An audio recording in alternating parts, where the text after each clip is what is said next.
Ranch Express Courier Private Limited. Domestic International Cargo. உங்கள் இல்லம் தேடி வந்து கொரியர் புக்கிங் டெலிவரி செய்து தரப்படும். தலைப்புச் செய்தி. லக்னோவில் 230 கோடி ரூபாய் மதிப்பில் அமைக்கப்பட்டுள்ள அருங்காட்சியகத்தை திறந்து வைக்கிறார் பிரதமர் நரேந்திர மோடி. முன்னாள் பிரதமர் வாஜ்பாய் உள்ளிட்டோரின் வெண்கலச் சிலைகளையும் திறக்கிறார். இயேசுபிரான் பிறந்த கிறிஸ்துமஸ் தினம் கோலாகல கொண்டாட்டம். தேவாலயங்களில் நள்ளிரவு சிறப்பு பிரார்த்தனை. தமிழகத்தில் அதிகரித்து வரும் பனியின் தாக்கம். வரும் 28ஆம் தேதி வரை பனிமூட்டம் அதிகரிக்கும் என்றும் குறைந்தபட்ச வெப்பநிலை இயல்பை விட 3 டிகிரி செல்சியஸ் குறைவாக இருக்கும் என்றும் கணிப்பு. பருவம் தவறிய மழையால் பாதிக்கப்பட்ட பயிர்களுக்கு 289.63 கோடி நிவாரணம். தமிழக அரசு அரசாணை வெளியீடு. 41 பேர் உயிரிழக்க காரணமான கரூர் சம்பவத்தின் போது விஜயிடம் முதல் ஆளாக பேசியதே ராகுல் காந்திதான். ஆதவ் அர்ஜுனா பேச்சு.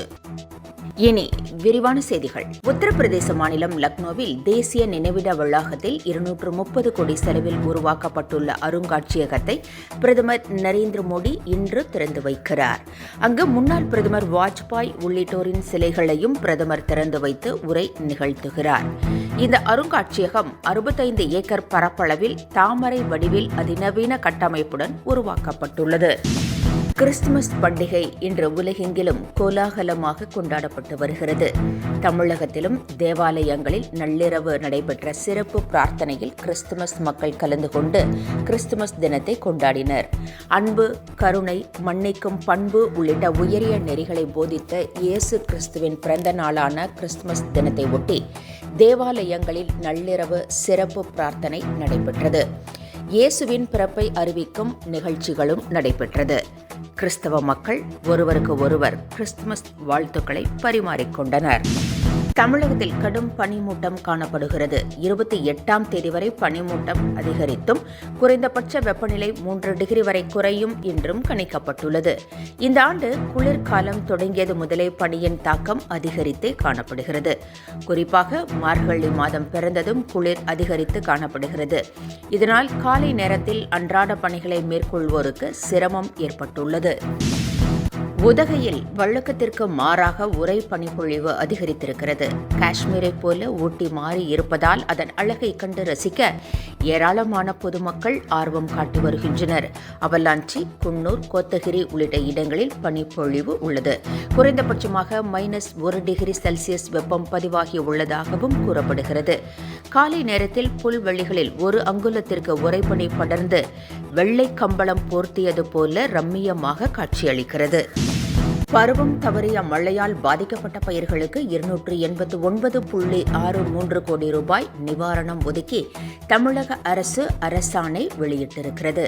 6.55 லட்சம் ஏக்கர் பயிர்கள் பாதிக்கப்பட்டிருப்பதாகவும் பேரிடர் நிவாரண நிதியில் இருந்து நிவாரணத் தொகை வழங்கப்பட இருப்பதாகவும் வேளாண் துறை அமைச்சர் MRK பன்னீர்செல்வம் கூறியுள்ளார். இதன் மூலம் 2.80 லட்சம் விவசாயிகளுக்கு வங்கிக் கணக்கில் இழப்பீட்டுத் தொகை நேரடியாக வரவு வைக்கப்படும். பணி நிரந்தரம் உள்ளிட்ட கோரிக்கைகளை வலியுறுத்தி செவிலியர்கள் போராட்டம் நடத்தி வந்த நிலையில் முதற்கட்டமாக 1000 பேருக்கு பணி நிரந்தரம் வழங்கப்படும் என அமைச்சர் மா. சுப்பிரமணியன் உறுதியளித்திருக்கிறார். இதனைத் தொடர்ந்து செவிலியர்கள் தங்கள் போராட்டத்தை திரும்ப பெற்றுள்ளனர்.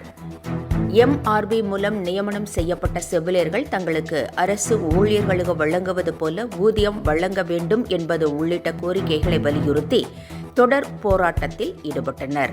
அவர்களது கோரிக்கைகளை நிறைவேற்ற வேண்டும் என பல்வேறு தரப்பினரும் வலியுறுத்தினர்.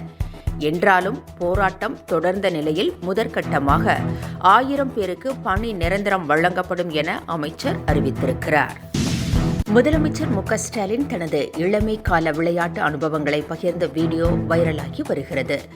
வைப் வித் MKS என்ற நிகழ்ச்சியில் முதலமைச்சர் மு. ஸ்டாலின் இளம் வீரர்களுடன் உரையாடினார். தனக்கு ஹாக்கி, கிரிக்கெட் விளையாட்டுகள் மிகவும் பிடிக்கும் என்றும் சாலைகளில் விளையாடியிருப்பதாகவும் முதலமைச்சர் குறிப்பிட்டார். தனது தந்தையாருடன் விளையாடியதை நினைவு கூர்ந்த முதலமைச்சர் மு. ஸ்டாலின் ஸ்மைலா, ஸ்வீட்டா, ஸ்மார்ட்டா, சைலண்டா, டென்ஷன் ஆகாமல் இருப்பதே தோனியின் கேப்டன்ஷிப் என்றும் அதுவே தனக்கு பிடித்திருப்பதாகவும் முதலமைச்சர் மு. ஸ்டாலின் கூறினார். என்றும் உங்களுடன் மை இந்தியா முக்கிய செய்திகளை உடனுக்குடன் தெரிந்து கொள்ள சப்ஸ்கிரைப் பண்ணுங்க, பெல் பட்டனை பிரஸ் பண்ணுங்க. என்றும் உங்களுடன் my India. Branch express courier private limited. Domestic international cargo. உங்கள் இல்லம் தேடி வந்து கொரியர் புக்கிங் டெலிவரி செய்து தரப்படும்.